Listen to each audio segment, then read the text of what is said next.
GMO 공부를 하다가 책을 이렇게 이제 사서 보게 됐는데, 책 내용이 뭐였냐면, 유전자를, 그러니까 우리가 아이를 낳을 때 엄마 아빠의 유전자 검사를 다 해. 그래서 그 두 유전자에서 나올 수 있는 그 기형아라든지 이런 경우 수를 다 추출해 버리는 거야. 그래서 이제 GMO를 통해서 그걸 다 추출해내고, 우성 유전자나 아니 내가 발현시키고 싶은 유전자 있잖아, 그거를 조합을 해서 미래에는 아기를 엔지니어링 하겠다, 이런 책이었어. 근데 인간이 개입을 해가지고 특정 종만 우세하게 만들어 놔버리면 나중에는 어떤 일이 벌어질까? 이게 제일 큰 게 유전적 다양성이 없어지면서 쉽게 말하면 단일 종도로 바뀌고 있는 거거든. 유전적인 다양성이 막 100만 개, 1000만 개 했다가 이제 주로 유전적으로 우세한 것들, 우리가 인간이 좋다고 생각하는 쪽으로 하다 보니까 몇 개 안 남은 거야. 뭐 그래서 대표적인 게 이제 바나나 같은 경우야. 바나나가 거의 뭐 한 종으로 통일이 돼 가지고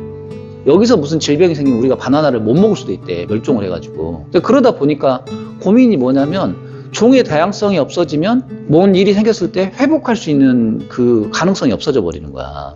그래서 실제로 뭐 아일랜드 기근 같은 경우도 대표적인 애인데, 그게 이제 유전적인 다양성이 없어서 그런 거거든. 키가 크고 어떤 체형과 어떤 지성과 어떤 피부를 우리가 추구하다 보면 나중에는 인간 사회의 어떤 다양성이 없어져 버릴 수 있잖아.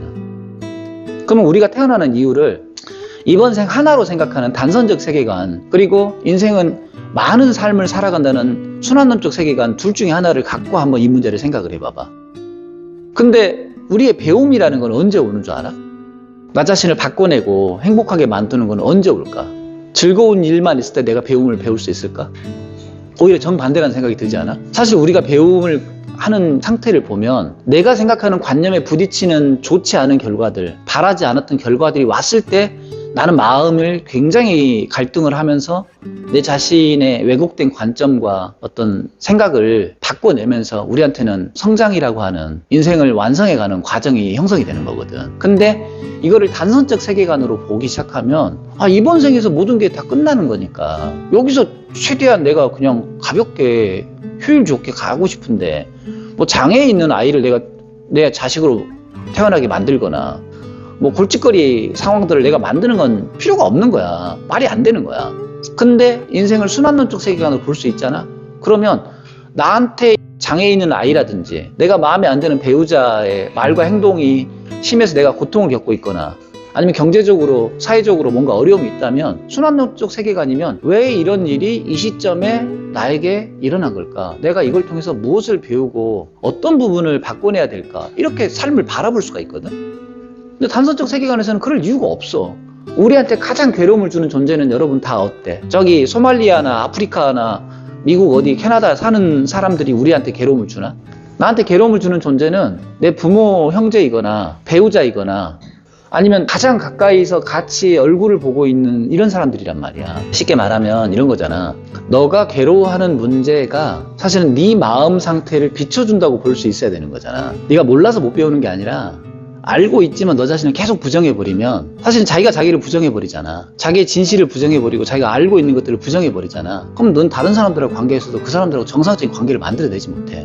네 마음에 꼬여있는 거를 네 스스로 풀어내기 전에는 안 된단 말이야. 선생님이라고 하는 사람의 역할은 뭔 줄 알아? 네 상태를 비춰주는 거야. 그럼 너는 여기서 결정을 해야 되는 거야. 네 상태를 비춰주면 네가 네 자신을 바라보고 내가 이렇게 저항이 생긴다면 주먹으로 때려보잖아. 바닥이 나를 후려갈기는 건지 내가 지금 주먹으로 쳐서 아픈 건지를 봐야 되잖아. 근데 자꾸 마음이 바닥이 나를 후려갈겠어라고 가버리는 순간 넌 배우지 못한단 말이야. 내가 너라면 그렇게 따박따박 말도 안 되는 논리를 펼치느니 내가 지금 저항하고 있구나, 이 부분을 내가 극복을 해갖고 정리를 해야 되겠구나, 이렇게 생각할 것 같은데, 그렇게 자존심 내려놓는 게 어려워? 그게 뭐라고? 근데 이것도 못 내려놓는데 그게 자존심이니? 자존심이 뭔 줄 아냐?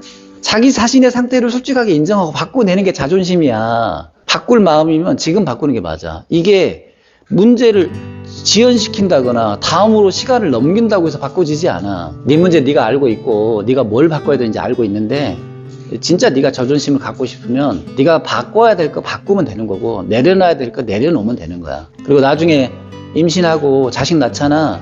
너 네 자식한테 너도 못 바꾸는 거 너 자식한테 바꾸란 얘기 못해. 그리고 자식은 바뀌지도 않아. 왜? 자식은 부모 똑같이 보고 베끼거든. 그렇게 네가 나처럼 살면 자식도 행복할 것 같아. 그럼 그대로 살면 되는 거야. 심플하잖아. 그래서 지금 바꾸는 게 가장 베스트다.